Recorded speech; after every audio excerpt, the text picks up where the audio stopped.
হাত পাকার জোয়ার দেখে অনেক মার্কা পাগল হয়ে গেছে, ঠিক না? হাবল তাবল বকাবল শুরু করেছে। ইনশাআল্লাহ বরিশাল এবার হাত পাকার বিজয় হবে ইনশাআল্লাহ। এই বিজয় কেউ ঠেকাতে পারবে না ইনশাআল্লাহ। আজকে এখানে সবচেয়ে বেশি গরিবদের সমাগম হওয়া উচিত ছিল, সবচেয়ে তাদের উপস্থিত বেশি থাকা উচিত ছিল। এই গরিব গোষ্ঠী, এই গরিবের সবচেয়ে বেশি উপস্থিত থাকা উচিত ছিল। কেন?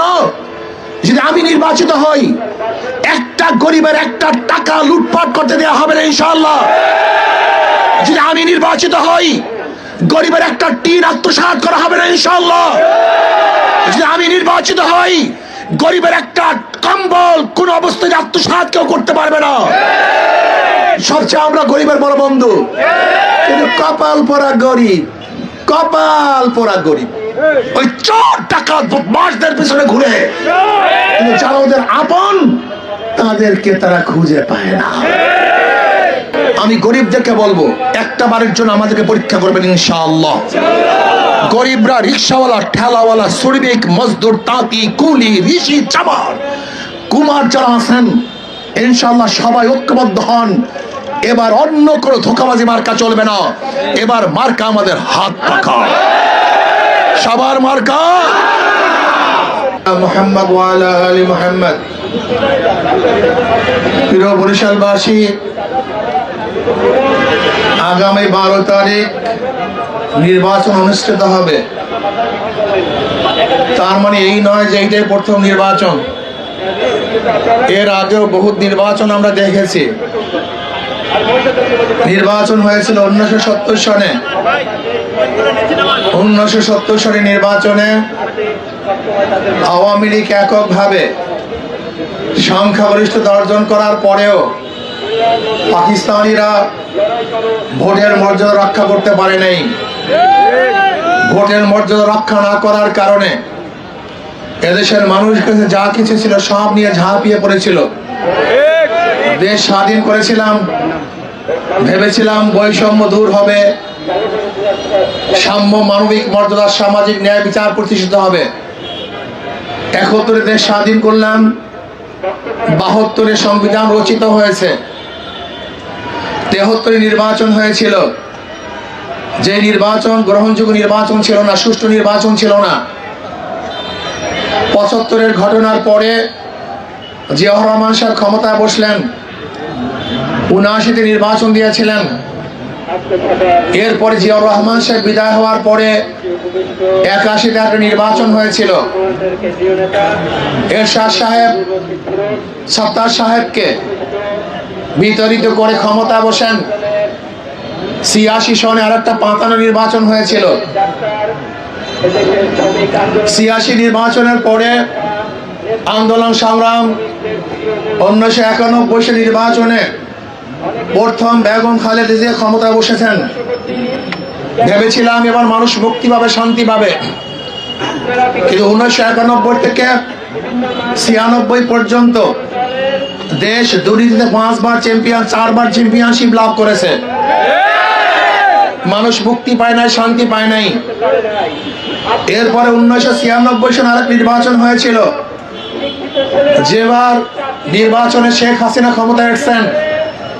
এদেশের মানুষ ভেবেছিল এইবার মানুষ শান্তি পাবে, মুক্তি পাবে, কিন্তু 5 বছর যেতে না যেতে আবার সংগ্রাম, আন্দোলন। 2001 যেই নির্বাচন হয়েছিল, সেই নির্বাচনে আবারও খালেদা জিয়া ক্ষমতায় বসলেন। ভেবেছিলাম এইবার মানুষ শান্তি পাবে, মুক্তি পাবে, কিন্তু 5 বছর যেতে না যেতেই আবারও আন্দোলন, সংগ্রাম। হঠাৎ খালেদা ব্রাক থেকে মঈনুদ্দিন ফখরুদ্দিন এসে 2.5 বছর ক্ষমতা চালালেন। এরপরে 2008 নির্বাচন ছিল 55 নির্বাচন, 2024 14 নির্বাচন ছিল 55 নির্বাচন, 2018 নির্বাচন ছিল 55 নির্বাচন। 2024 নির্বাচন সম্পর্কে আমরা সবাই জানি, যেহেতু মাত্র 2 বছর আগে হয়েছিল। বারবার নির্বাচন হয়েছে, ক্ষমতায় বসছে, কিন্তু কপাল পোড়া বাংলাদেশের মানুষের ভাগ্যের পরিবর্তন হয় নাই। কিয়ামত পর্যন্ত ABC 13টাই এও চোর, বিও, সিও, হটাও এ, বসাও বি, কি করবে? কথা বলেন।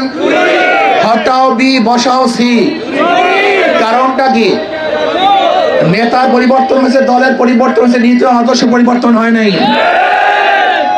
এই 70 থেকে শুরু করে 2024 পর্যন্ত ঘুরে ফিরে এর পরিবর্তে বি, বির পরিবর্তে সি।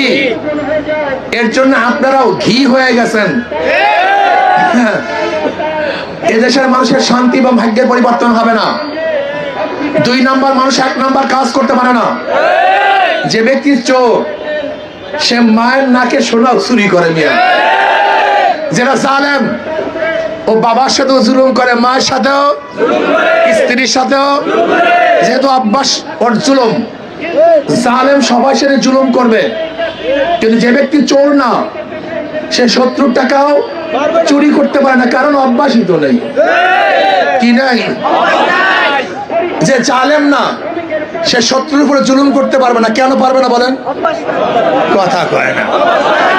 কি নাই? যে জালেম, সে আপনার সাথে জুলুম করবে, যেহেতু তার কাজই জুলুম। যে চোর, নিজের আপনের থেকেও চুরি করবে, যেহেতু অভ্যাসই চুরি। কিন্তু যে ব্যক্তি চোর না, সে 70 টাকাও চুরি করতে পারে না। যে ব্যক্তি জালেম না, সে শত্রুর সাথে জুলুম করতে। এইটাই বাংলাদেশের মানুষ আজও বোঝে নেই। এই সমস্যা এখানে। আজও বাংলাদেশের মানুষ বুঝতে চায় গরিব দুঃখী মেহনত মানুষ। আমি আশ্চর্য হয়ে যাই গরিবদের প্রতি। আজকে এখানে সবচেয়ে বেশি গরিবদের সমাগম হওয়া উচিত ছিল, সবচেয়ে তাদের উপস্থিত বেশি থাকা উচিত ছিল। এই গরিব গোষ্ঠী, এই গরিবের সবচেয়ে বেশি উপস্থিত থাকা উচিত ছিল। কেন? যদি আমি নির্বাচিত হই, একটা গরিবের একটা টাকা লুটপাট করতে দেওয়া হবে না ইনশাআল্লাহ। যদি আমি নির্বাচিত হই, গরিবের একটা টিন আত্মসাৎ করা হবে না ইনশাআল্লাহ। যদি আমি নির্বাচিত হই, গরিবের একটা কম্বল কোন অবস্থায় আত্মসাৎ কেউ করতে পারবে না। সবচেয়ে আমরা গরিবের বড় বন্ধু, কিন্তু কপাল পোড়া গরিব, কপাল পোড়া গরিব। ওই চোর ডাকাত বদমাশদের পিছনে ঘুরে, কিন্তু যারা ওদের আপন, তাদেরকে তারা খুঁজে পায় না। আমার গরিব বাবারা, আমরা তোমাদের সবচেয়ে বড় আপন। আমাদের চেয়ে তোমাদের কেউ আপন হতে পারে না। যেহেতু আমাদের হাতের মধ্যে চুরির ছাপ নাই, অবৈধ স্পর্শ হাতের মধ্যে নাই। যদি আল্লাহ পাক আমাকে নির্বাচিত করে, আমি বরিশালের কলোনিগুলির চেহারাই পরিবর্তন করে দেব ইনশাআল্লাহ। আজ 40 বছর আগে শুরু ওরা আশ্বস্ত করে, কিন্তু আজ পর্যন্ত ওহি আলু কি তরকারি जो पहली थी सो अब भी है। এক কবির দরবারে এক খাদেম ছিল। তাই কবির খেদমত করতে করতে নিজের মধ্যে কবিত্ব ভাব চলে আসে। তাই কবি সাহেব বাদশার বিরুদ্ধে লিখতেছে, সুতুম সাজি জুপাকারি जो पहली थी सो अब भी है। মানে বাদশার অত্যাচার অবিচার প্রথম থেকে শুরু, আজও একই অবস্থায় চলতেছে, কোনো পরিবর্তন নেই। এবার খাদেম সাহেব আইসা দেখে এক অর্ধেক লেখা হয়েছে, অনেক অর্ধেক লেখে নাই। এখন খাদেম সাহেব লিখতেছে সামনে, ওহি আলু কি তরকারি जो पहली थी सो अब भी है। কবির দরবার আসার পরে প্রথম থেকে যে আলু তরকারি দিয়ে ভাত খাওয়া শুরু করছি, আজও কপালে গোস্ত নাই, আলু তরকারি চলতে আছে। তা আপনাদের অবস্থায় এক আলু তরকারি, পরিবর্তন নেই। আমি গরিবদেরকে বলবো, একটা বারের জন্য আমাদেরকে পরীক্ষা করবেন ইনশাআল্লাহ। গরিবরা, রিক্সাওয়ালা, ঠেলাওয়ালা, শ্রমিক, মজদুর, তাঁতি, কুলি, ঋষি, চামার, কুমার যারা আছেন, ইনশাআল্লাহ সবাই ঐক্যবদ্ধ হন। এবার অন্য কোনো ধোঁকাবাজি মার্কা চলবে না। এবার মার্কা আমাদের হাত পাখা। সবার মার্কা, গরিবের মার্কা, শান্তির মার্কা, শান্তির প্রতীক। ইনশাআল্লাহ যদি আল্লাহ পাক হাত পাকে কবুল করে, কমপক্ষে আমার কনস্টিটিউশনের মধ্যে কেউ মিথ্যা মামলায় থাকবেন না ইনশাআল্লাহ। কোন মিথ্যা মামলা থাকবে না, মিথ্যা হয়রানি চলবে না, জুলুম অপরাধ করতে দেয়া হবে না ইনশাআল্লাহ। এবার ঐক্যবদ্ধ ভাবে হাত পাকার জোয়ার সৃষ্টি হয়ে গেছে। হাত পাকার জোয়ার দেখে অনেক মার্কা পাগল হয়ে গেছে, ঠিক না? হাবল তাবল বকাবল শুরু করেছে। ইনশাআল্লাহ বরিশাল এবার হাত পাকার বিজয় হবে ইনশাআল্লাহ। এই বিজয় কেউ ঠেকাতে পারবেন না ইনশাআল্লাহ। এর জন্য নহে সমাপ্ত কর্মমোদের অবকাশ কোথায় বিশ্রামের। আমরা ইনশাআল্লাহ মাত্র কয়েকটা দিন 12 তারিখ বিজয়ের পরে ইনশাআল্লাহ বিশ্রামের